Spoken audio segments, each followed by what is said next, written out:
Les meneurs, épisode 18, alias Serge Chavard. Aujourd'hui, on reçoit Guillaume Desbiens. Obsession's going to be talent every time. You got all the talent in the world, but are you obsessed? Is it all you ever think about? Let's face it, it's you against you out there. When you walk on that court, you have to think, I am the best guy out there. I don't care if LeBron's playing. So let me ask you again. Do you love this game? Yeah. Let's go. We just gotta go hard. I go the hardest. I bring the pain. Not what you used to. It's all part of the game. Yeah. I just gotta go hard. I just gotta go hard.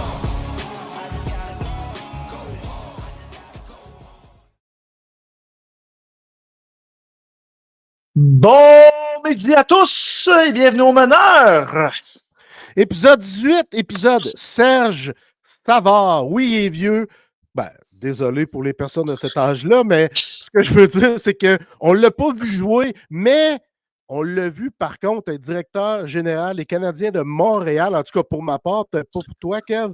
Il a fait un boulot colossal, puis comme joueur, c'était tout un leader dans le vestiaire. Fait qu'on ne pouvait pas ne pas nommer le sénateur Serge Savard. Kev, comment ça va? Yes. Ouais, ça va bien pour vrai, puis toi-même? Chris, je me lève d'une sinusite. Pour aujourd'hui, à part que je parle un peu du nez, mais ça va bien, man. J'ai dormi une belle nuit. Tu sais que le sommeil, c'est très réparateur. Ben, puis moi, en plus, comme j'ai dit la semaine passée, les virus, puis tout ça, avec ma fille, mon gars l'a pogné, puis là, moi, j'ai comme un petit quelque chose aussi, mais bon, ça va passer, ça fait partie de la game, comme on dit.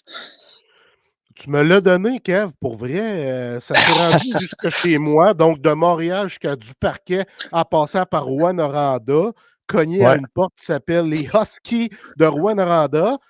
Parce que je veux le dire, là, avant de présenter le show, là, aujourd'hui, on reçoit notre premier ancien NHLer, Guillaume Desbiens, qui a joué, je me souviens plus combien de matchs, je pense, 23 vingtaine de matchs, ouais, 23 matchs dans la Ligue nationale de hockey. C'est un honneur pour moi. Je dis pour moi, tu vas comprendre pourquoi je dis ça pour le moment. Pour moi, parce que c'est mon joueur favori dans toute l'histoire des Huskies de Rouyn-Noranda. Donc, c'est pour ça que je dis pour moi. Et pour nous également, parce que on veut recevoir ces types de personnes-là qui ont fait face à de l'adversité, qui ont joué un rôle très, très difficile au sein du circuit de la LHJMQ ou même de la NHL. Donc, ça va être très, très captivant. Cela dit, Kev, on va avoir l'entrée de jeu, fidèle à nos habitudes. On va avoir Guillaume qui s'en vient. On va avoir le segment. Puis mettons, on va finir ça avec la claque sur la gueule. Mais non, il va d'entrée de jeu parce que ce n'est que nos revoirs qui ce n'est. En tout cas, moi, c'est ça que j'ai dans la tête avec qu'est-ce que tu me dis. Tu me dis 2 citations. Ouais. Dirige ça vers les hauts revoirs, là. Tu sais, fait que ça m'a mis la chanson ce n'est que nos revoirs, Kevin, dans la tête. Vraiment, c'est Jeff qui va faire le show. Là. On n'est pas au meneur ici, on est à Star Academy, mesdames et messieurs. Mais bon. Moi, comme je suis un gars qui se promène souvent sur Instagram, puis tu sais, l'algorithme souvent est bien fait. Moi, je vois souvent de la citation qui passe là-dessus. Puis j'en ai vu 2 dernièrement qui m'ont fait beaucoup réfléchir, puis je les ai trouvées très pertinentes. La première étant devenir la meilleure version de soi-même, ça veut dire que c'est accompagné de beaucoup de au revoir. Puis je trouve ça intéressant parce que, mettons que si je regarde mon parcours de vie au cours des dernières années, j'ai dû, malheureusement ou heureusement, mettre fin à certaines relations, que ce soit amicales ou amoureuses, ou peu importe le terme. Puis je trouvais ça intéressant parce que justement, quand tu évolues dans la vie, tu ne tiens plus avec la même sorte de monde.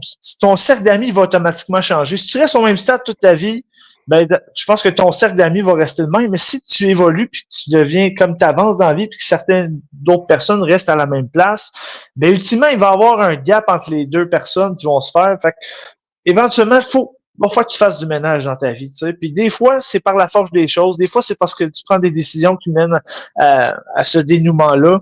Mais ultimement, dans ta vie, plus tu avances, plus tu évolues, plus tu grandis, plus tu vas vouloir t'entourer de personnes qui te ressemblent, des gens qui te rendent meilleur, des gens qui vont justement t'aider à te tirer vers le haut ou te pousser vers le haut, en fait, parce qu'on dit tirer vers le bas, pousser vers le haut, afin de devenir la meilleure version de soi-même. Puis justement, je trouvais ça intéressant d'en parler parce que les gens, souvent, ils vont rester dans des relations qui leur conviennent pas pour éviter de justement sortir de leur zone de confort afin d'évoluer, Jeff. Je suis très, très, très, très, très, très d'accord avec ce que tu viens de dire, Kev. Puis ces partages-là, là, je les trouve capitales pour les meneurs. C'est ça qu'on veut partager. Puis j'adore ton point que tu déposes aujourd'hui, en ce lundi midi. Yes, puis j'en ai un autre aussi qui m'a particulièrement parlé, parce que moi, dans la vie, puis on en a parlé une couple de fois, c'est bon d'avoir, on peut avoir des rêves dans la vie, mais il faut changer le terme par projet, OK?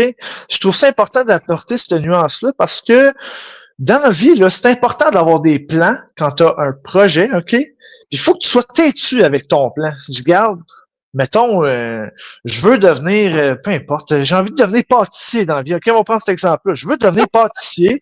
On va dire pâtissier, pourquoi pas pâtissier? Je veux devenir pâtissier dans la vie, mais ça veut pas dire que ton plan dans ta tête, il va être exactement comme tu l'as planifié. Fait que c'est important d'avoir de la flexibilité. Fait que si vous avez un rêve, un plan dans la vie, là, c'est important de le garder en tête puis d'en venir à bout, de faire comme, gars, c'est ça que je veux, je vais l'avoir, je veux le faire. Mais c'est important d'être flexible sur le plan parce que des fois, c'est ça. Des fois, faut prendre des plus longs chemins qu'on aurait pensé, puis c'est ça la vie. Au final, ça va jamais de la façon dont on l'a planifié initialement. Puis je pense que c'est une grande force pour certaines personnes de s'ajuster parce que justement, sortir de sa zone de confort, je pense que tu peux juste en tirer des bénéfices au final. Ouais, puis j'aime ça quand tu ramènes le mot rêve que nous, on transforme par objectif. Je le mentionne souvent, tu sais, les gens, hey, moi, je rêve de ça. Pourquoi tu te mets pas un objectif à la place pour réaliser ton rêve dont tu parles, tu sais? Objectif, c'est des choses que tu peux atteindre. Moi, je trouve qu'un rêve, quand tu rêves, là, c'est pas vrai, là. Fait que c'est comme si tu pouvais pas l'atteindre. Fait que les mots sont très importants dans la vie. Il faut s'habituer à avoir un nouveau dictionnaire, Kev. Surtout en écoutant les meneurs, on amène des choses comme ça. J'espère que ça rentre dans le coco des gens. Ben oui, c'est ça. On est là pour ça, pour partager la parole des meneurs. J'aime ça le dire comme ça. Puis là, je sais, tu sais, nous autres, on s'inspire beaucoup de choses qui nous entourent, des choses qu'on regarde, des choses qu'on entend. Puis tu voulais me parler de la puissance d'un documentaire sportif. Ouais, on va dire sport automobile parce qu'il y en a qui vont dire ouais, la F1, c'est pas un sport, nanana. Fait que bref, j'ai écouté la saison 6 des pilotes de leur destin. Je l'avais pas écouté, OK?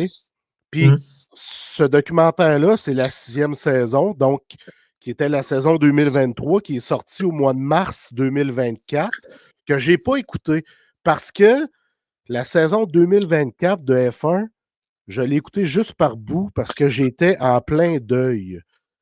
Parce que mon pilote favori, qui est juste ici, Lewis Hamilton, a décidé de quitter Mercedes, mon écurie favorite, pour Ferrari.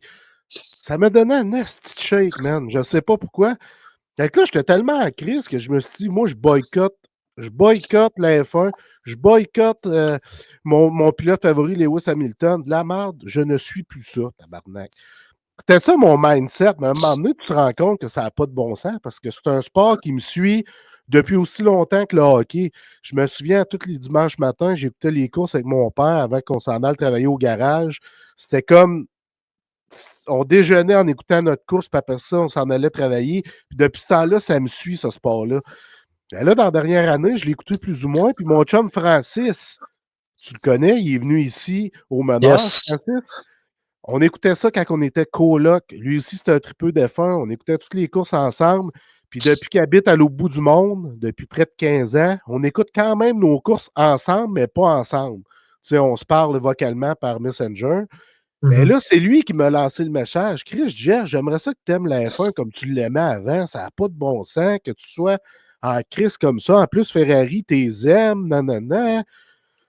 J'ai dit, écoute, je pense que tu as raison. Fait que là, je me suis dit, je vais je vais commencer par écouter le documentaire avec le nouveau, la saison 7 débarque le 7 mars prochain.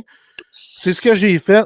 Je me suis tapé les 10 épisodes en genre 5 jours parce que j'étais vraiment embarqué dedans. Et quand je dis que c'est puissant, ben, c'est venu me rechercher le documentaire, évidemment.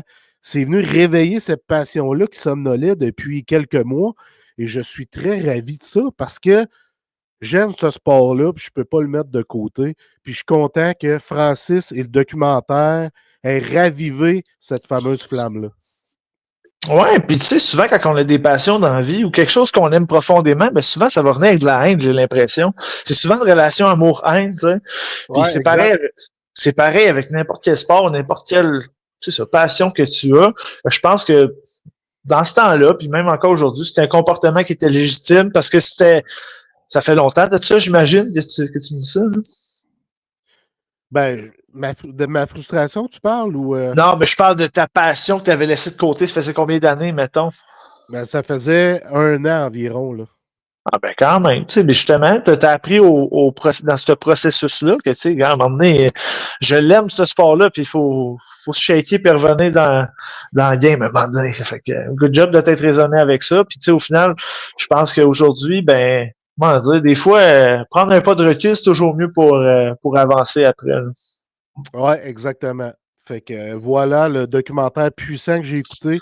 Pilote de leur destin. Je suggère à tout le monde, même si tu n'es pas fan de F1, d'écouter ça parce que ça touche plusieurs choses. Justement, le leadership, la culture, la vision. Tu vois à quel point ces pilotes-là, c'est des sportifs hallucinants là, parce que ça prend une force miraculeuse pour piloter une F1. Là. Nous autres, Kev, on ferait 2 secondes, on serait malades comme des chiens. Là. Fait que suggère à tout le monde d'écouter ça. Fait que voilà. Oui, puis tu sais, c'est souvent le message qu'il faut regarder en dessous, en sens. Tu sais, nous autres, on parle beaucoup de hockey, on parle beaucoup de sport, mais le message qui se cache derrière le sport puis les choses que l'on parle, qui est important à retenir. Tu sais, quand on parlait, je pense que c'est le 2 shows, là, on disait des gens qui me disent ouais, mais moi, j'aime pas le hockey. Ben, cool, t'aimes pas le hockey, mais faut que tu écoutes, faut que tu ouvres tes oreilles, les apprentissages, les choses que tu apprends, les acquis sont fondamentales, selon moi. Je suis encore une fois totalement en harmonie avec toi, mon cœur. Bon, on se fait un air high five, OK? Juste pour l'occasion. Excellent. Attends, on va le recommencer. 1, 2, 3. OK, c'est bon. OK, non, on va se pratiquer, on reviendra. C'est le décalage. Ouais, la BTB puis Montréal, tu sais. En tout cas. Là, je suis très fébrile. J'ai pas le choix parce qu'on va accueillir Guillaume Desbiens, qui est mon joueur favori dans l'histoire des Huskies. Salut Guillaume, bonne gorgée de café. Oui, tu m'as pogné au mauvais temps ou au bon temps. Ça va bien? Ça va bien, toi? Très bien, très bien. Content de vous parler. Ben, nous autres aussi, merci d'avoir accepté l'invitation. Puis comme on disait d'entrée de jeu, notre premier ancien NHLer, tu peux pas nous faire plus plaisir en ce moment, Guillaume. Ben, c'est bon, vous mettez la barre assez basse, c'est correct demain. T'es le 3e Husky à venir au show. Il y a eu Adam Jourdain, puis il y a eu Jérémy Janto. Okay. Puis là, il y a Guillaume Desbiens. Avant qu'on starte le show, là, Guillaume, là, je veux te nommer un nom, puis tu me diras si ça dit quelque chose, OK? Vas-y fort. Jonathan Charette. Oui. Oui. Je me souviens de lui très bien. OK. Je veux raconter un souvenir que j'ai à cet effet-là. C'est que je suis dans une loge, puis au-dessus de la loge, j'ai eu la plus grosse mise en échec que j'ai vue. Je vais t'interrompre 2 secondes, Jeff. C'est pas la game qui nous a fait passer le champion de division pour s'en aller, pour sauter à la première ronde des séries. Je le savais. J'ai le même souvenir que toi. Exactement ça. La mise en échec percutante sur le logo de la Frontière, qui est le journal local. J'étais direct au-dessus.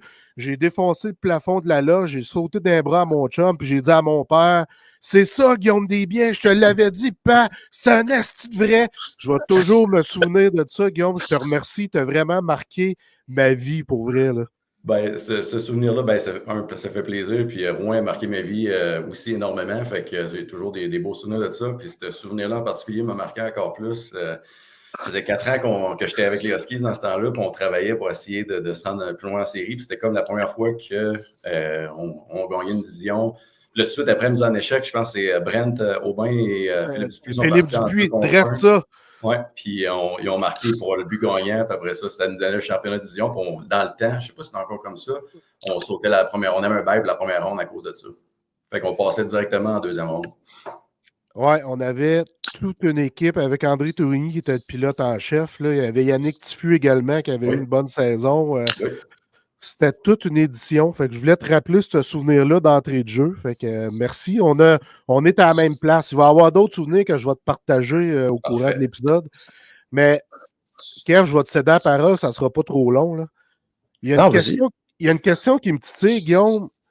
Depuis quand tu as décidé d'être le protecteur ou à quel moment tu t'es dit, moi, je vais être le protecteur de mes chums? Ça a-tu parti Bantam, Midget ou quand tu es arrivé chez les Huskies? Je te dirais que c'est arrivé quand même assez naturellement, puis je vais aller même avant ça. Moi, j'ai un frère plus vieux, environ 5 ans plus vieux que moi. Il était un temps que les deux, comme deux frères, on saillissait dans le temps, on se bataillait, on walkait dans la rue, puis c'était la rivalité, mais il est devenu un temps quand je pense que j'étais arrivé à l'adolescence, puis lui, il est devenu plus un adulte que c'était comme devenu mon protecteur à moi. Il était plus petit que moi, mon frère n'était pas un grand garçon ou un gros gars physiquement nécessairement, mais lui, il avait ça en lui, puis c'était devenu un protecteur comme ça pour moi. Fait, en jouant au hockey, ça a comme venu naturellement de faire ça. De plus en plus, quand la mise en échec a été introduite, quand j'étais arrivé Bantam, quand j'étais arrivé Jet 3, il y avait tout le temps une influence. Les coachs se disaient tout le temps, il faut stand up pour les autres gars si quelque chose arrive. Puis c'était pas juste nécessairement à moi, c'était à l'équipe au complet pour... c'est un jeu d'équipe, évidemment, on protège nos gars. Puis quand je suis arrivé dans le junior, la bataille, évidemment, était légale. Fait que c'est une autre manière de pouvoir faire le travail. Puis ça a comme venu naturellement que j'étais plus grand, plus gros, un peu que la moyenne. Fait que c'est arrivé comme ça. Puis j'ai vu une opportunité aussi pour essayer de percer plus loin à cause de ça.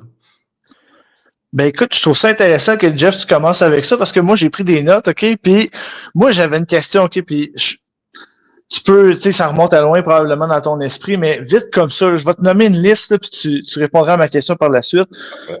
Colton Orr, Clayton Stoner, Jared Ball, Cody McLeod, Paul Bissonnette, Antoine Roussel, Ryan Clough, Brian McGrattan, Jordan Toutou.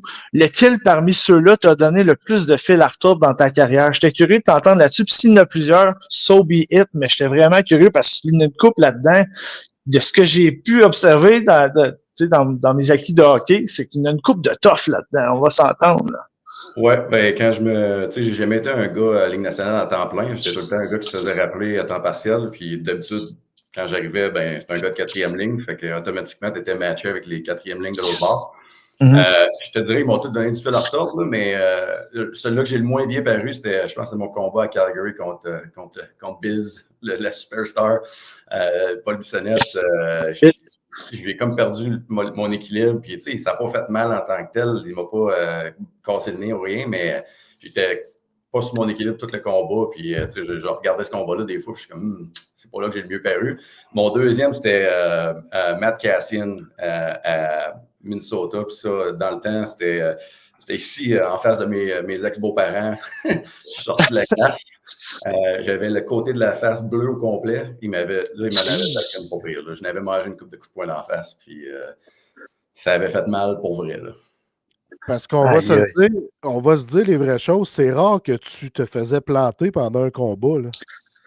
Il y a 2 fois que, Cassian, c'en était une, puis il y a 2 fois que je me suis fait knocker out dans ma carrière. Une fois dans le junior, une fois, même pas en me battant professionnellement. En fait, dans le fond, en me battant une fois seulement, dans le junior, contre Bécomo, je ne sais pas si c'était à Bécomo, c'était contre Jean-François Jarre, puis il m'avait pogné solide sur le bord de la mâchoire, puis j'étais tombé à terre. Mais après ça, tu apprends un peu, tu es capable de défendre. Au hockey, ce qu'on a un avantage, c'est que tu es capable de t'accrocher un peu si c'est dans le trou.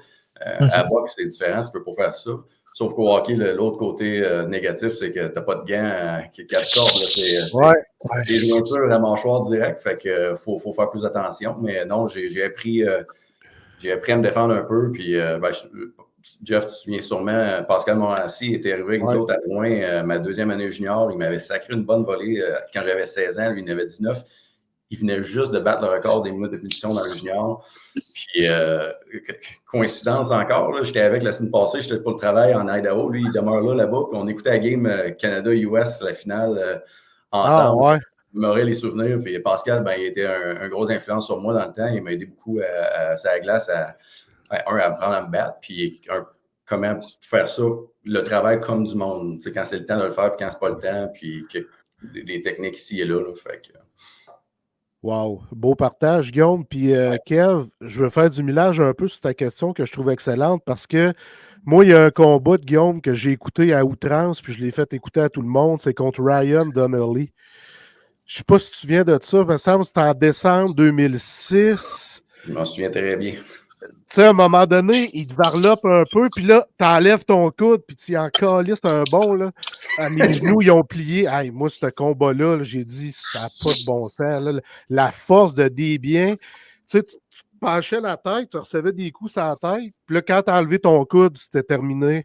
Donnelly était fini. Je m'en souviens très, très bien. C'est un des combats qui a comme permis à comme faire ma réputation un petit peu puis à avoir un petit peu plus de respect dans la Ligue américaine. Lui, il jouait dans le club école de Calgary. C'était Omaha dans le temps. On était à la maison à Chicago. Puis, je sais pas pourquoi j'ai jamais arrangé ça, mais j'ai joué avec tous les mêmes coudes toute ma vie.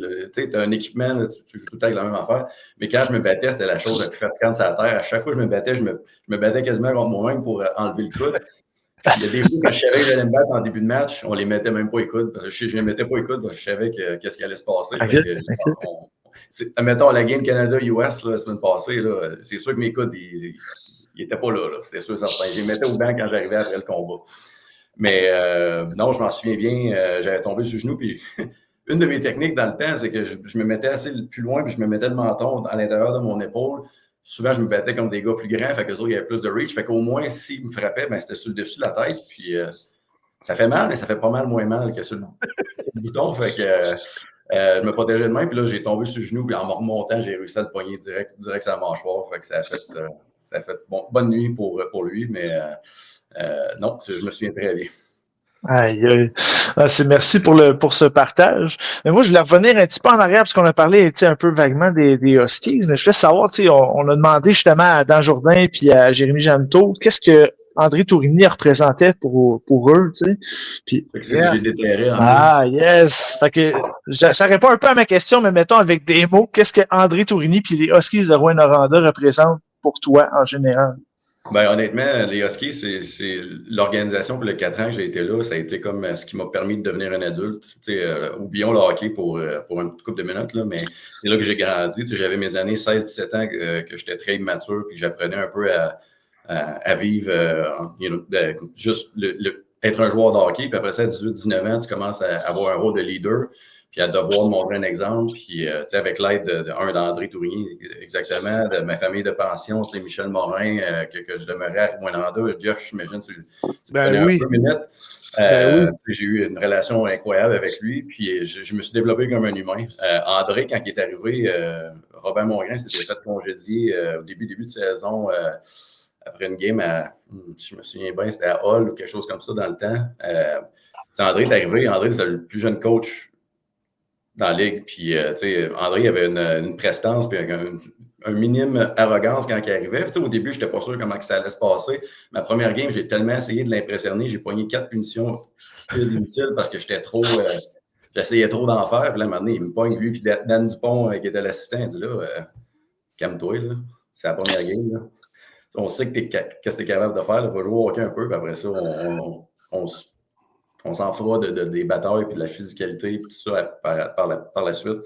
Puis finalement, André et moi, on a développé une relation incroyable là, pendant ces 4 années-là. Il m'a poussé, puis tu connais André très bien, il te pousse dans les pratiques, puis il m'a poussé comme personne à être une meilleure personne, un meilleur joueur. Il y a des joueurs qui n'aimaient peut-être pas ça non plus, se faire pousser comme ça, mais pour moi, c'est ce que j'avais besoin. Puis encore, des fois, on s'échange des messages, puis j'étais à Winnipeg en même temps que Utah jouait contre les Jets en début d'année, puis on essayait de savoir, finalement, ça n'a pas fonctionné parce que le coach de la Ligue nationale s'est occupé. Un brin, oui. C'est un peu moins qu'un représentant en vente là, dans la construction. Là. Fait que, il y a eu moins de temps, mais j'étais encore en contact avec lui, même Mario Duhamel qui est là aussi. Fait que, c'est des relations qui ont été développées il y a longtemps, mais qui se perdurent au travers des années. Kev? Oui, moi, je pensais que tu allais reprendre la balle au bord. Non, mais je te laisse poursuivre. Là. Après ça, je vais avoir une trolley de choses à dire. Excellent. Ben écoute, moi, il y a plusieurs choses que j'ai notées. Écoute, si tu avais un souvenir, mettons, qui t'a marqué le plus dans ton aventure de la Ligue nationale de hockey, ce serait quoi? Je sais que tu as été repêché par les Trashers d'Atlanta, ton premier match avec les Canucks. Qu'est-ce qui t'a le plus marqué, en fait, dans ton aventure dans la LNH? Ben, j'ai une couple d'anecdotes, ça va peut-être aider à exprimer ça. Tu sais, la première fois que j'ai été rappelé pour mon premier match, je jouais avec le Moose du Manitoba dans la Ligue américaine. Coach Scott Arneal, qui est le coach des Jets maintenant, était mon coach. Il me fait venir dans le bureau et il dit tu joues pas demain. On venait jouer une game vendredi, mais on jouait encore le lendemain. Il dit tu joues pas demain. Moi, c'était ma première. J'avais eu une bonne année, là, je comprenais pas, je venais pas de mal jouer. Il dit non, tu vas aller jouer à Vancouver à la place demain. Fait que là, j'étais comme wow, c'est mon premier rappel. Wow. Là, je prends l'avion le lendemain matin, puis je jouais le lendemain soir. J'arrive à Vancouver, les journaux puis dans les médias. Henrik Sedin se casse la cheville. Son remplaçant était rappelé de Winnipeg, c'est Guillaume Desbiens. Là, je suis comme. Je pense que vous ne me connaissez pas. Là. C'est pas moi qui va aller remplacer Sedin. Il y a quelqu'un qui va aller sur sa ligne, moi je vais aller en arrière, c'est la quatrième, puis tout va mieux aller comme ça. Là. Mais non, ça avait été drôle. La game avait. Ben, ça n'a pas été ma meilleure game. C'est ma première game, tu es nerveux, tu fais tout un peu. T'essaies d'en faire un peu trop, mais ça avait bien été en circonstance. J'ai juste joué un match, puis ils m'ont redescendu, puis j'ai eu l'occasion d'en jouer plus l'année d'après. Fait que ça, c'était un beau souvenir. Puis les gars à Vancouver, l'équipe dans ce temps-là, c'était une méchante bonne équipe, là, champion de la Ligue. L'année d'après, ils sont rendus en finale contre Boston, en finale de la Coupe, Game 7. Fait que c'était tout qu'un club. Là. Il y avait une coupe de Québécois dans l'équipe, fait que c'était le fun. Il y avait Vigneault qui était le coach, il y avait Burroughs qui était là, fait que c'était le fun de pouvoir côtoyer tous ces gens-là. Puis l'année d'après, j'ai fait l'équipe à Vancouver à partir du camp. Fait que ça, c'est mon autre souvenir à la Ligue nationale. Puis j'ai joué une dizaine de parties. Puis à un moment donné, il y a une game, je me souviens encore. On jouait contre New Jersey, pas Jeff, on jouait contre Olivier Magnan, qui était là-bas, un de mes grands chums, qui est resté toujours un de mes grands chums. Puis maintenant, Vigneault me dit ah ouais, ça va être Sedin, Desbiens. Je fais là, faut que tu te rends compte que je joue sur la quatrième ligne, puis je joue à peu près 5 minutes par game d'habitude. Bon, fait que tu sais. Là, on est en deuxième période. Là, je ne vois plus rien aller. Je fais comme, OK, je dois bien jouer. Il me met sur la première ligne, ça doit bien aller. Fait que là, je fais un chiffre normal. Moi, comme si de rien n'était, j'essaie de bien jouer. Je reviens au banc. L'assistant coach, il m'en suit encore bien me voir. Il dit penses-tu qu'on t'a mis sur la première ligne pour aller scorer avec eux autres? Là, je fais peut-être, j'espère. Il dit non, j'avais pas vu. J'ai acheté un souvenir numéro 5 à New Jersey. C'était quand un défenseur restait dessus, Smith. C'est en quelle année? C'est 2010-2011? 2010 ou 2011, à peu près. Volchenkov? Quand même assez physique comme défenseur, puis il avait malmené les Sedin en début de game. Moi, comme un cave, je n'avais rien vu aller. Là, fait que, il m'envoyait sur la glace, évidemment. Tu sais, Vigneault ne m'a jamais demandé. Les coachs, je te demande jamais d'aller te battre, mais tu comprends les messages quand ils passent. J'ai manqué ça. Là. Mais tu as joué avec les Sedin, pareil. Là. C'est pas rien, pareil. Un seul. Ça a été ton seul. Comme c'était assez, il n'a pas compris le message. Puis, après ça, les games d'après, là, j'ai commencé à faire OK, ils veulent que je me batte un peu plus. Fait que, on joue contre Colorado 2 semaines après. C'est la dernière game avant qu'on vienne jouer contre les Canadiens à Montréal 2 jours plus tard. Pour la game, Cody McLeod était à côté de nous à mise en jeu. Ils viennent de prendre les 1-0. Fait que, on jouait contre Dupuis, justement, au Colorado dans le temps. Je vais me pogner avec McLeod, il est tough un peu. Fait que on va partir, on va changer l'atmosphère de bord. J'ai eu une bonne bataille, j'ai gagné ma bataille, mais je me suis cassé la main direct sur son casque en plein milieu. J'avais le doigt qui sortait de l'autre bord, dans le fond. Ah. Après ça, j'étais 6 ou 8 semaines, j'ai été hors, je me suis fait opérer, tout ça. Puis ça a été la dernière fois que j'ai joué pour les Canucks. Après mon opération, ils m'ont envoyé des mineurs, puis j'ai jamais joué pour les Canucks après. Fait que, je pense que ma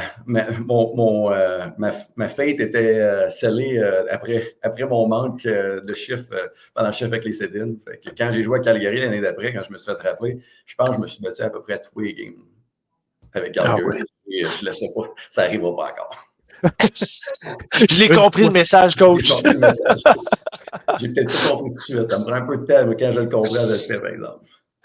Exact. On parle de bagarre, évidemment, parce qu'on était avec Guillaume Desbiens. Puis là, je retourne encore, je backtrack au Husky, Kev. Puis je vais te renommer un autre nom. Guillaume, c'est sûr que tu t'en souviens, là. Nathan Saunders. Oui, oui.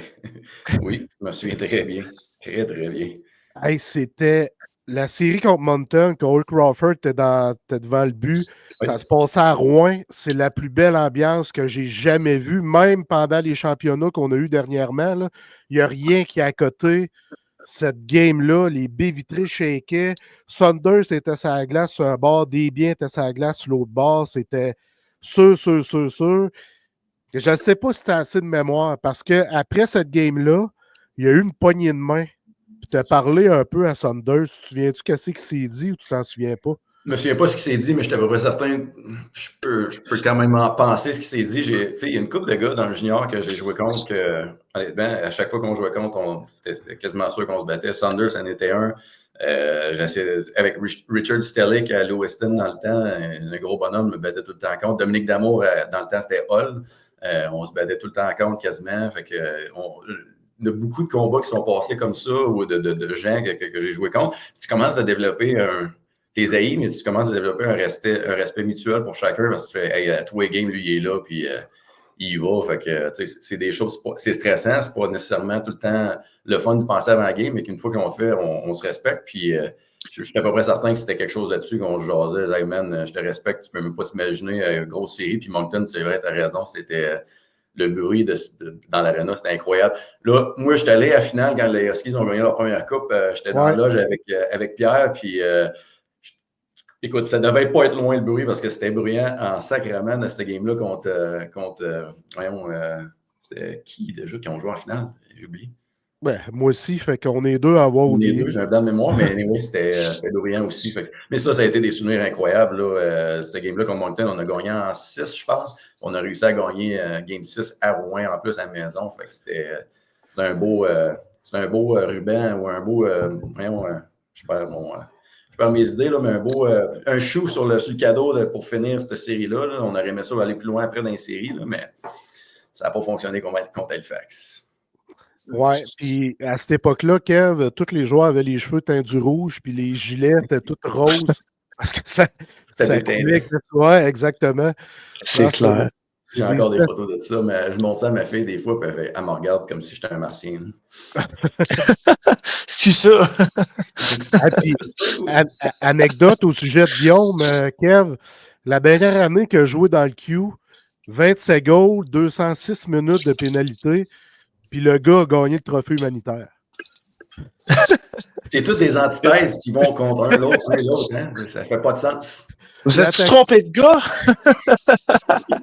Ah, mais il était très impliqué dans la communauté, puis c'est un gars incroyable. Puis, tu sais, quand on a rénové l'aréna, Pierre Cloutier, c'est mon mentor dans la vie, c'est comme mon deuxième père. Puis à un moment donné, il dit « Hey Jeff, sur un bar, un jour, ça va être Marc-André Bourdon, puis l'autre bar, ça va être Guillaume Desbiens. » J'ai dit « Wow! » Fait que c'est un beau message, Guillaume, que ces gars-là ont dit envers toi, là, Pierre et André. Ouais. Ah, donc, Pierre, ça a été un mentor pour moi, au moins aussi. Tellement un mentor que j'ai triché sur les Huskies un peu, puis je suis devenu un dépisteur pour l'Armada pendant quelques années. Fait que là, c'est fini, ça. Ah, c'est fini, ça? Je manquais juste de temps avec le travail, j'avais plus le temps de le faire aux États-Unis. Puis, écoute, à cette heure, avec la nouvelle réglementation pour les joueurs universitaires entre le Canada et les États-Unis, ça aurait rendu mon travail plus facile. C'était tellement dur pour moi d'attirer des joueurs au Québec parce qu'ils perdaient leur éligibilité. J'ai réussi à en amener un au camp, un gardien de but du Minnesota, puis honnêtement, il a passé proche de faire l'équipe, mais c'était l'éligibilité qui n'était pas prêt à perdre encore. Puis là, maintenant, ma job serait tellement plus facile si les règlements étaient venus 2-3 ans avant ça, mais avec mon travail, j'ai juste plus le temps. Puis, un moment donné, j'ai appelé Pierre, je dis, Pierre, moi, je suis un gars qui aime ça, se mettre à 100% quand je suis commis à quelque chose. Puis là, ben, je peux plus le faire parce qu'avec le travail, je voyage trop, je ne vais plus voir de game, j'ai pas le temps. J'avais deux jeunes enfants dans le temps. Fait que j'ai arrêté de faire ça. Pas dit que je ne leur ferai jamais plus tard, là, mais pour le moment, petit manque de temps. Mais justement, vu que tu parles de travail, je peux continuer sur Pierre, je vais poser ma question après. Je voulais juste dire, Pierre m'avait parlé justement que tu travaillais avec lui au niveau de l'Armada parce que lui aussi a délaissé les Huskies pour l'Armada.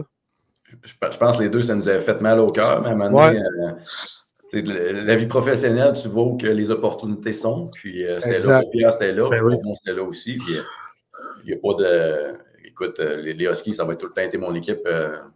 Quand l'Armada jouait contre les Huskies, je regardais tout le temps le résultat. Ils pourraient pas avoir des games nuls à cette heure encore. C'est comme ça. Tout le monde n'est pas content ou tout le monde est content. Ouais. Mais parlant de travail, justement, je trouve ça intéressant parce que tu es à la retraite depuis quelques années, mais je veux savoir qu'est-ce que tu fais depuis que tu joues plus au hockey?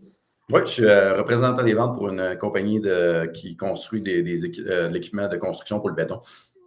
OK. J'ai un territoire assez vaste.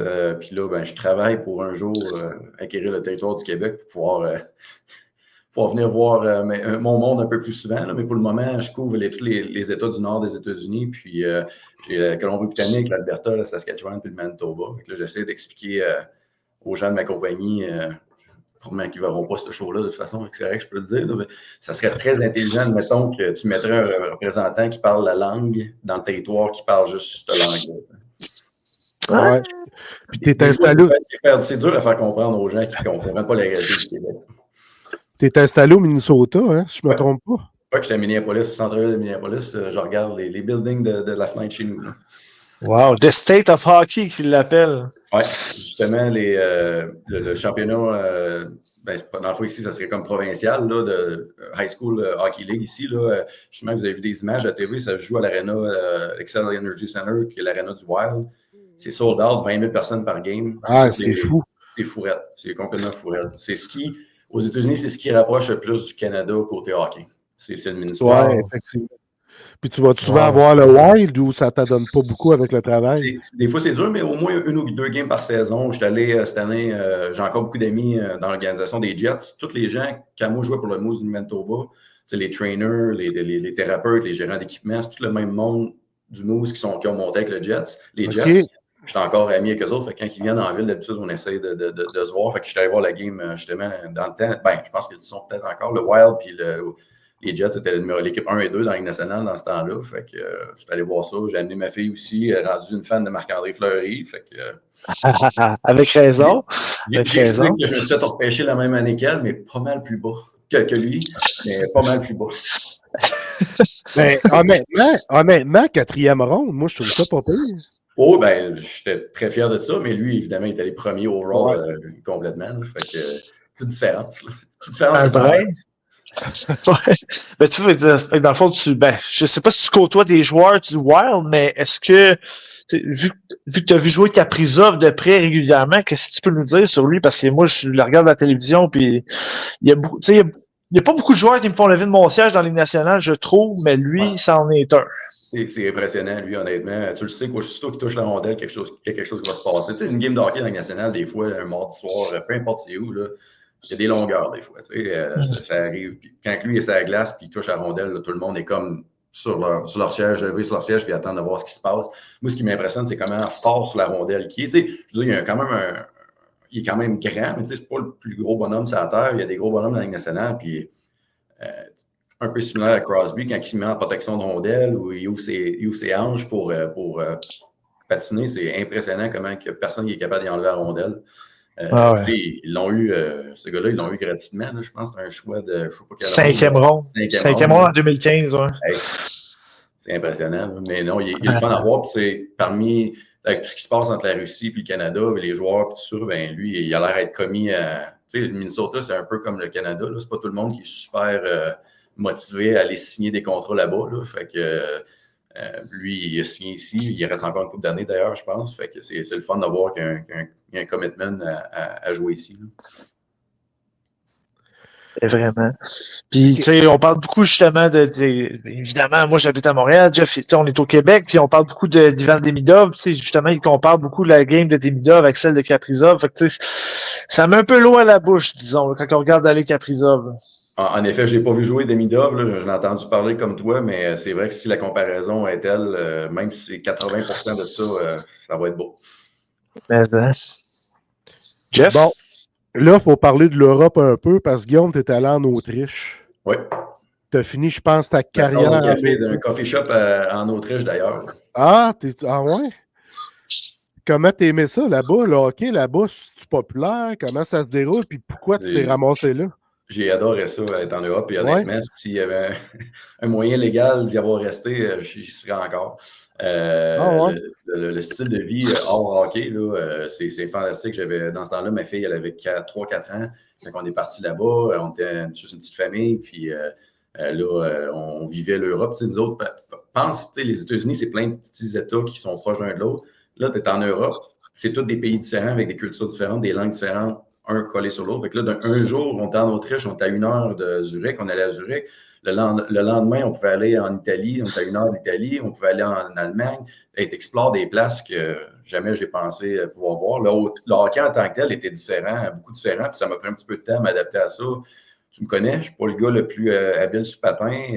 Je suis capable, physiquement, je suis correct, puis en avant du but, ça va bien, mais les grandes glaces, ça m'a pris un petit peu de temps à m'adapter là-dessus. Puis, mais j'ai adoré ça là-bas. Honnêtement, c'était une belle expérience. À Slovénie, ça a été fantastique. Puis j'ai abouti en Angleterre, qui était beaucoup plus qui matchait mon style de jeu beaucoup plus. L'Angleterre, c'est beaucoup du jeu nord-américain. Il y a beaucoup de joueurs nord-américains. Il y a de la bataille, il y a de la mise en échec, puis c'est beaucoup plus la même mentalité que ça. Tu as remporté un championnat avec ton club en Royaume-Uni, si je ne me trompe pas. Tu as fini ta carrière comme ça, en fait. C'est une belle façon de closer les ligues. Oui, non, ça a été fantastique. On a gagné, ma première année que je suis arrivé là, on a gagné la saison régulière. Puis en Angleterre, la saison régulière, c'est plus important que les séries. Okay. C'est la mentalité de soccer, je veux dire football, là, mais le soccer. Okay. Gagne la Ligue. La Ligue et la saison régulière, c'est ça qui pousse pour. Les séries, c'est un bonus. Les séries sont courtes. Tu as un match, tu as un run robin d'une game contre une coupe d'équipe. Après ça s'en va en quart de finale. Puis il y a un tournoi une fin de semaine qui est le fun en tabarouette, par exemple. L'aréna est pleine, tu as tous les fans de toutes les équipes. Tu joues une demi-finale un samedi, tu joues la finale le dimanche, tu te rends là. Là, on a gagné les séries. Comme tu dis, j'ai pris ma retraite après ça. Moi, je savais que j'avais trouvé un emploi deux mois avant ça. Fait que je savais que c'était ma dernière go en tant que joueur de hockey. Fait que de pouvoir finir, on a gagné en 3e prolongation en plus. Fait que wow! Le feeling, là, c'était une des. Je pense que c'est pour ça qu'en prenant ma retraite, quand j'ai pas rejoué après, j'étais correct. Tu sais, ça a comme fait, ça cloue un chapitre. J'étais correct avec plus jouer au hockey. Tout était beau, j'ai fait ce que j'avais à faire. J'ai joué dans le national un peu, j'ai gagné un championnat pour finir. Je suis prêt à partir ma vie d'adulte en tant que tel. Mais c'est quoi qui t'a poussé à la retraite? Parce que tu dis que tu t'es trouvé une job, mettons, 2 mois au préalable. Fait que tu te préparais mentalement vers ça. Là, tu savais, moi, c'est ma dernière année. Y a-t-il une raison qu'il y a eu un déclic qui t'a dit c'est fini? Un peu. Il y a une couple de choses qui ont rentré en ligne de compte. Premièrement, j'avais un contrat. Je venais juste de signer une extension avec cette équipe-là pour 2 ans de plus. Fait que, je pourrais te dire que 2 mois avant le 2 mois que j'ai accepté la job, moi, je restais là pour 2 ans de plus.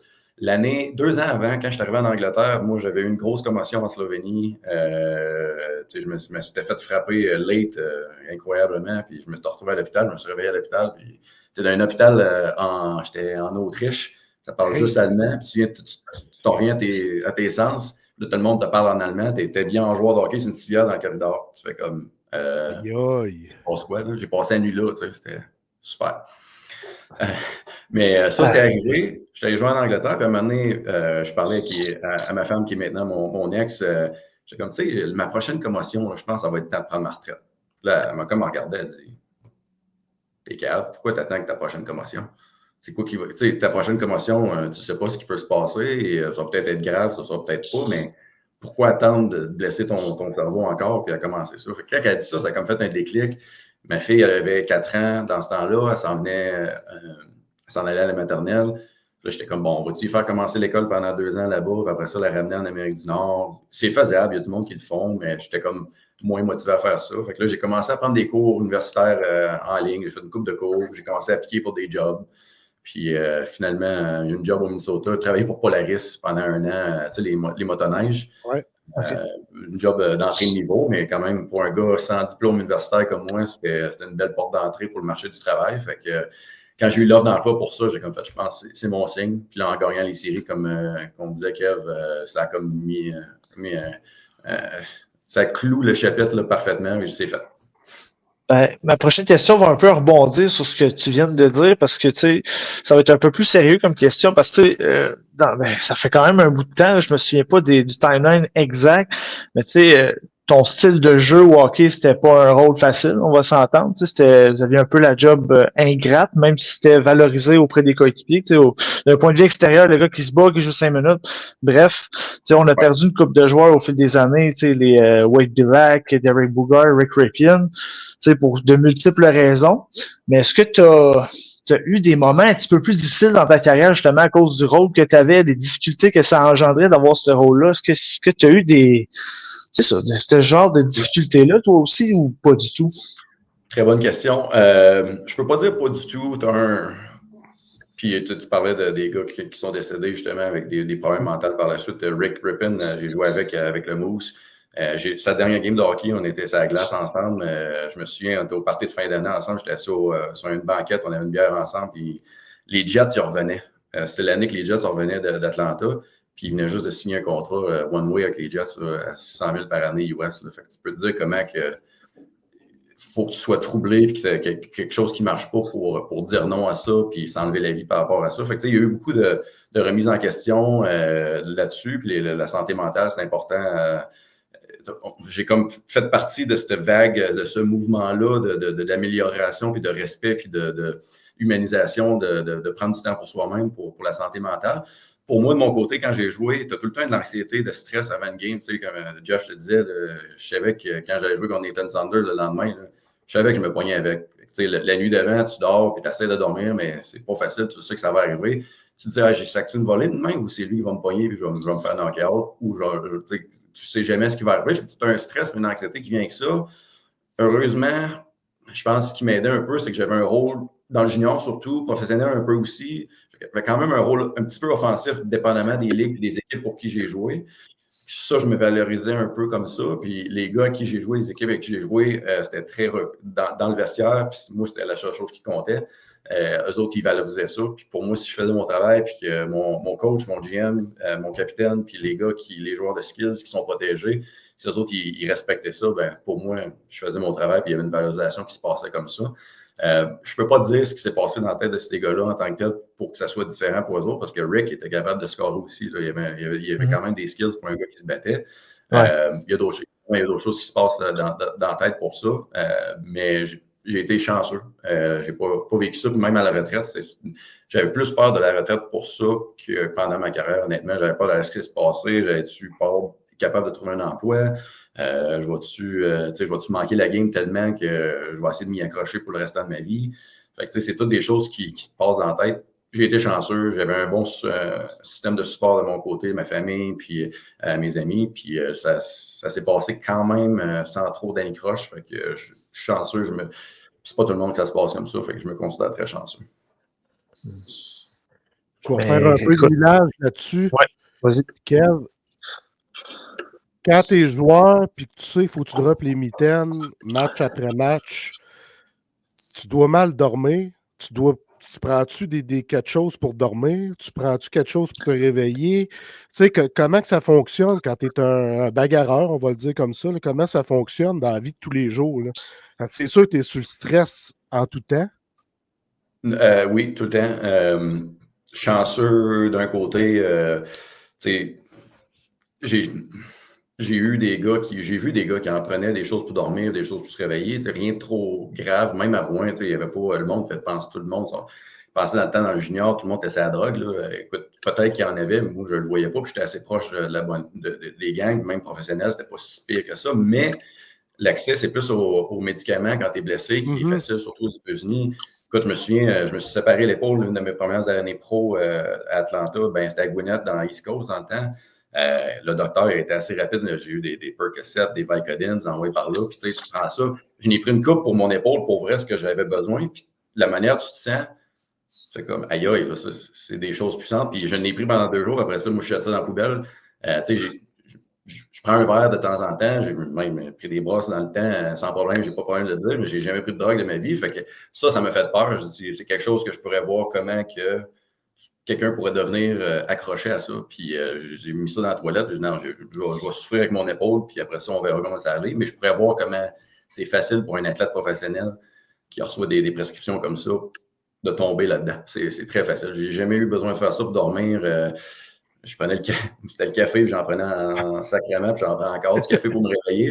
Pour dormir, je pense que André nous brûlait tellement que je réussissais à bien dormir le soir pareil. Ah, c'est bon. Mais écoute, c'est tantôt, probablement ce que tu disais ça à la blague, mais tu te dis, quand on t'a dit que tu étais notre premier ancien NHLer, t'as dit la barre est basse. Moi, au contraire, je trouve que tu devrais être une inspiration pour plusieurs personnes, surtout pour les gens qui nous écoutent, parce qu'il y a beaucoup de gens de l'Abitibi qui nous écoutent. Je suis sûr que t'en as inspiré beaucoup. Puis tu sais, t'as fait la Ligue nationale, c'est pas rien pareil. Puis avec tous les services que t'as rendus à toutes tes équipes, non seulement parce que tu sais, j'ai vu ta fiche de joueur, t'as fait beaucoup de points quand même en début de carrière, dans ta carrière professionnelle. Ici à CHL, t'as quand même fait une saison de 60 points. Bref, t'as rendu fier service. Fait que pour moi, la barre est pas basse. Tu sais, pour vrai, t'as une belle carrière, puis je pense que tu peux être fier. Ben, merci, c'est très gentil. Puis des fois, ça me prend du monde comme nous autres, puis j'ai des chums qui me disent je dis ça de même, j'ai joué dans les nationales, mais j'ai eu une tasse de café dans les nationales, ouais, mais tu t'es rendu, puis tu fais comment? Ouais, c'est vrai. T'as joué dans le show. Ouais, c'est ça. Tu peux avoir une perspective sur tout un peu, puis tu regardes ça d'un peu du haut, puis tu fais ah oui, c'est vrai, j'ai joué dans les nationales. C'était drôle, ma petite anecdote là-dessus, si on a le temps. Ma fille était en 5e, là, elle est en 6e année, l'année passée, sa prof, c'était la cousine à Brady Shea qui jouait pour les Rangers. Ouais. Puis, elle parlait des résultats des games à tous les jours. Une grosse fan du Wild. Elle était à tous les games. Puis là, ben, quand Olive, ma fille, lui a dit, ben, mon père, il a joué en Ligue nationale. Ils ont commencé à jaser de ça. Puis j'ai vu dans les yeux de ma fille pour la première fois, elle était trop jeune pour me voir jouer quand je jouais professionnel encore. C'est la première fois qu'elle était comme, t'as joué en Ligue nationale. Puis ma prof, elle trouve que c'est tellement cool. Puis il y avait comme une fierté dans ses yeux. J'ai comme fait, cool. Ça a fait un petit flow. De même, là. Fait que c'est vrai, ça prend. Des fois, il faut prendre un peu de recul puis regarder ça et dire ouais, c'était cool. Je salue ton humilité aussi. Écoute, ça m'impressionne honnêtement, Guillaume. Merci. J'ai une anecdote, Kev, encore avec Guillaume, mais celle-là est juste cocasse un peu. C'est que dans le temps que tu jouais à Rouen, mon oncle Serge et Anonymous ont sorti un album qui s'appelle L'Académie du Massacre. Ouais. Puis j'écoutais cet album-là sur repeat parce que ça me motivait à aller voir les Huskies. Puis à chaque fois que je l'écoute aujourd'hui, ben, je pense à Guillaume Desbiens, je pense à Charette, je pense à Saunders, je pense à ces belles années-là parce que pour moi, c'est les plus belles années des Huskies. Fait que, merci Guillaume vraiment pour ça, là, parce que c'est gros ce que tu as fait dans la communauté de Rouen parce que les gens se souviennent encore de Guillaume Desbiens. Puis ça fait quoi, 20 ans? Là? Oui, exactement. Presque, 20 ans. Là. C'est exactement 20 ans. Puis les gens... Je suis content de l'entendre, puis la communauté de Rouen-Noranda, puis c'est plate dans les dernières années, vivant aux États-Unis avec les filles et le travail, j'ai pas eu l'occasion de retourner à Rouen. La dernière fois que j'étais à Rouen, c'est quand les Huskies ont gagné le championnat. Puis je me suis toujours dit que je vais y retourner, mais la communauté de Rouen m'a marqué autant, sinon plus. Pour moi, ça a été d'une même plus grosse influence dans ma vie que je pense l'inverse. Fait que ça je vais tout le temps en être... je veux tout le temps remercier la communauté à Rouen pour ce qu'ils ont fait pour moi dans le temps. Fait que ça va des deux côtés. Puis écoute, je sais que le temps avance. Ben, Jeff, tu voulais le remercier.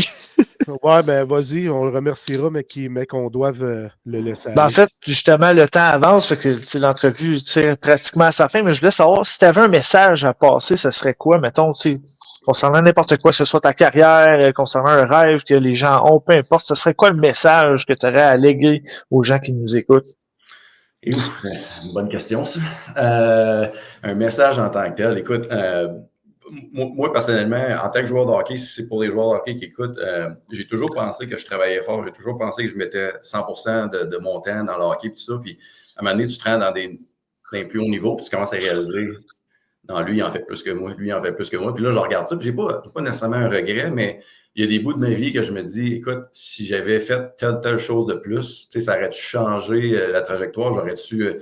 il y a des choses je me souviens, ma première game, quand j'ai fait l'équipe à Vancouver, j'ai eu un breakaway contre Los Angeles. Je jouais avec Alex Bolduc dans le temps sur ma ligne.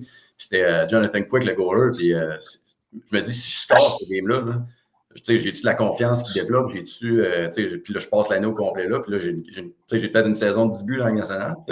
Là, tu commences à faire de l'argent. Tout ça pour dire qu'aux joueurs, il y a tout le temps plus que tu peux faire.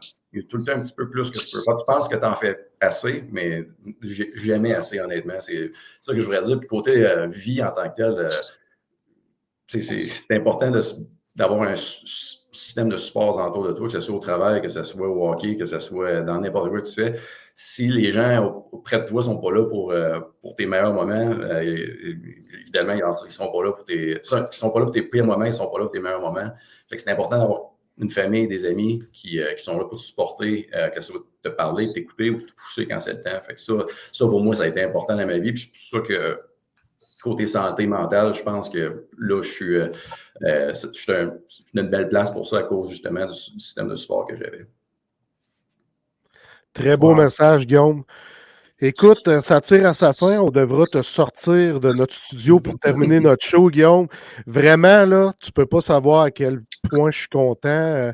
On avait déjà parlé de faire quelque chose ensemble. Il y a une couple d'années. Ça fait longtemps qu'on en parle, oui. Oui, exactement. Fait que là, je suis vraiment content que tu sois venu. Puis un jour, il faut organiser de quoi avec les anciens Huskies à Rouen. Je ne sais pas, un événement à bout de souffle quelconque pour ramasser des dons pour la santé mentale. Il faudrait s'en reparler, Guillaume. Je te remercie infiniment. C'est moi qui vous remercie, les boys. Puis si vous avez besoin, si vous voulez refaire un autre segment une autre fois, faites-moi signe. Excellent. Merci beaucoup. Merci infiniment. Salut, Guillaume. Salut. À la prochaine. Salut. Très solide. Ben, très solide, mon Jeff. On va y aller. Hey, hein? C'est du bonbon, ça. C'est des belles anecdotes. Puis, je ne sais pas s'il est encore dans le studio, là, mais merci à Guillaume. Sérieux, c'était un beau témoignage avec de la transparence de même. Là. J'ai posé une question pas facile à la fin, puis il aurait pu dire, écoute, Kev, je me sens pas à l'aise d'y répondre. Puis, non, chapeau d'être ouvert là-dessus. Là. Oui, absolument. Puis moi, je maintiens le même discours que je tiens depuis 20 ans. Guillaume Desbiens, c'est le plus vrai des vrais, le plus vrai husky. Puis je suis fier qu'on l'ait eu au meneur parce que il fit avec les meneurs. Hein. Tu sais, les meneurs, c'est un brand. On l'explique souvent, leadership, la culture, le cheminement. Tout ça, là, ça fait partie de la vie de Guillaume. Fait que je suis tellement, tellement content qu'il soit venu à notre show. Là, on va poursuivre, Kev, parce que faut terminer ça, hein? Puis je vois sur le bord de pleurer. Fait que. C'était émotif, sérieux. Même moi, je suis ému, je suis content. Ouais. En tout cas, poursuivons. Puis mettons les hymnes nationaux. Ouais, en fait, c'est un sujet qui revient pas mal souvent dans les médias récemment. C'est pas mal de l'actualité. Puis je me suis fait une genre de réflexion là-dessus. Puis il y a beaucoup de gens à mon entourage qui en parlent aussi. Puis je me suis demandé, je dis, honnêtement, dans un match de saison régulière, le série éliminatoire d'un match sportif, est-ce que c'est vraiment nécessaire? Je pense pas, honnêtement. Je pense qu'on est rendu ailleurs en tant que société dans la vie. Tu sais, dans un tournoi international comme les tournois des 4 nations, là, je pense que ça va. Le gars, il s'en va. Non, je suis là. Il s'en va, il est en train de se... On a un nouvel invité, mesdames et messieurs! Je suis là, excuse. Elle voulait que je la prenne. Alright, ça va aller dans les bloopers, comme... ce que je disais, c'est que dans un tournoi international, je trouve que ça a sa place, tu sais, en sens l'hymne national de sa patrie, tout ça.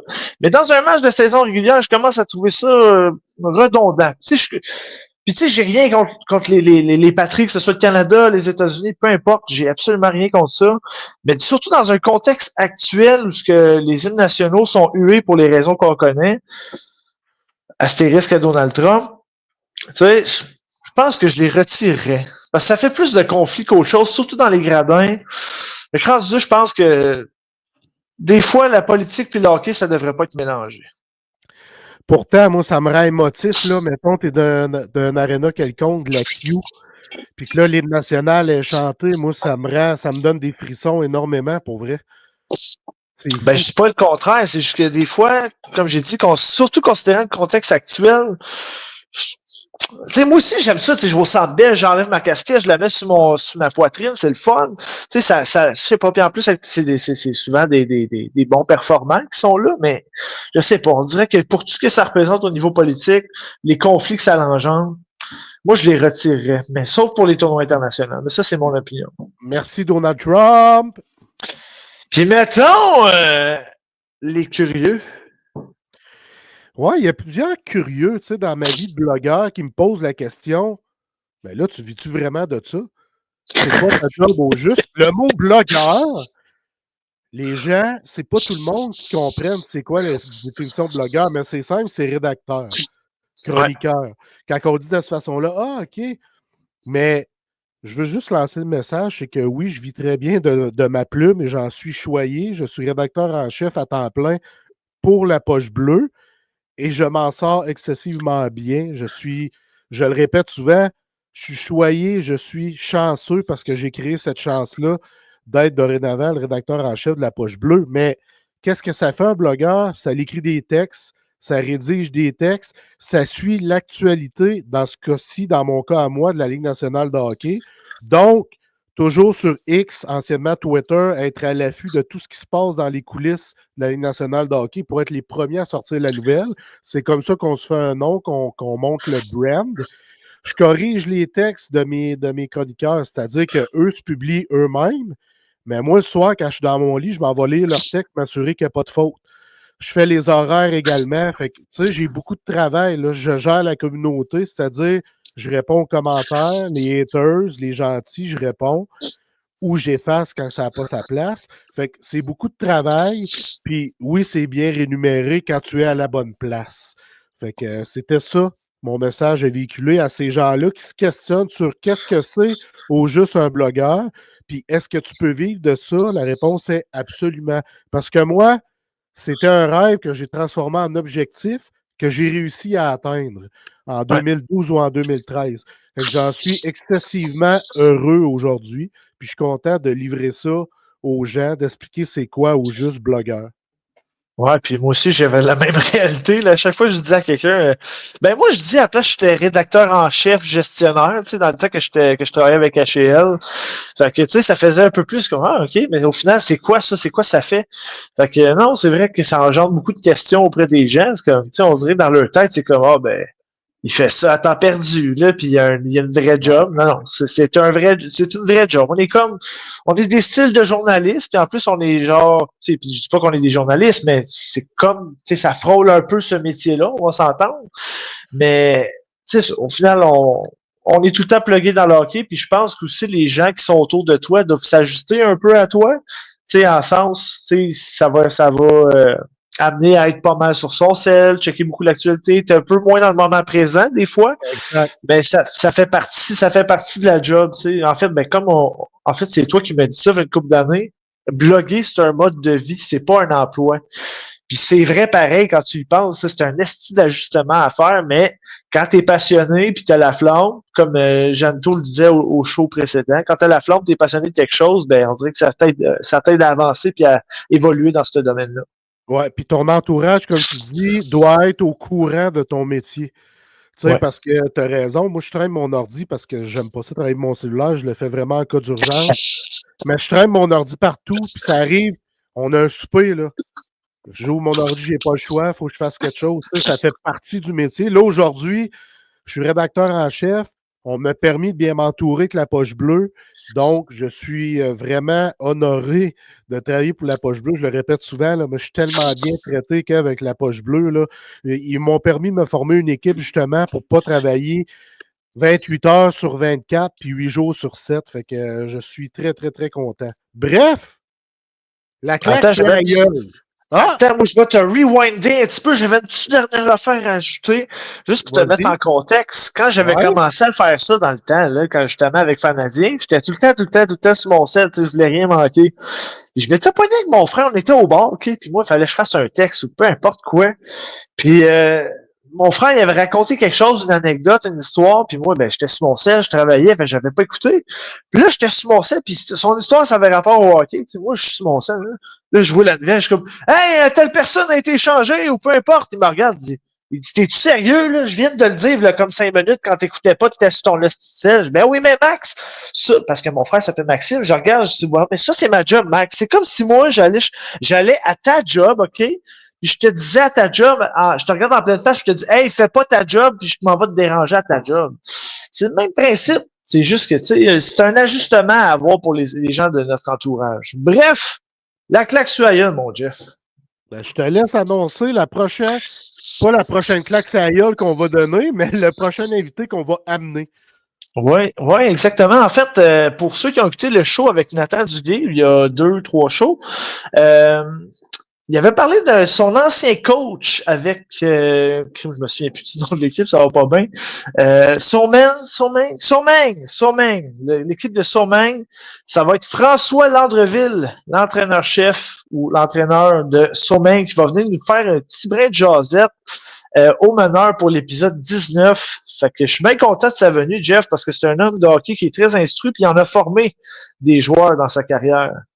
Ouais, j'ai vraiment hâte de jaser avec François. Puis oui, encore une fois, ça va être concentré sur le hockey, mais il ne faut pas oublier une chose, on parle de l'être humain, on parle du cheminement aussi. Fait que ça, c'est tous ces alentours-là qui sont très, très importants chez les meneurs. Kev, encore une fois, merci, mon chum! Merci, que tu lèves. Merci encore. Puis merci de nous suivre, comme je le répète à chaque fois. Facebook pour les shows principaux et YouTube. Instagram, TikTok, Facebook aussi pour les capsules. N'ayez pas peur de vous abonner, de nous suivre, parce que ça nous fait plaisir d'être là, Jeff. Puis ça s'en va quelque part, notre produit. Tu sais, quand on parlait de projets, objectifs, là, ça s'en vient pas pire, notre affaire. Mais fait que là, je dois te laisser parce que mon chien va aller dehors. On l'entend japper. Fait que Kev, merci, je t'aime d'amour. Merci aux auditeurs et merci une fois de plus au numéro 12 des Huskies, Guillaume Desbiens. Peace tout le monde.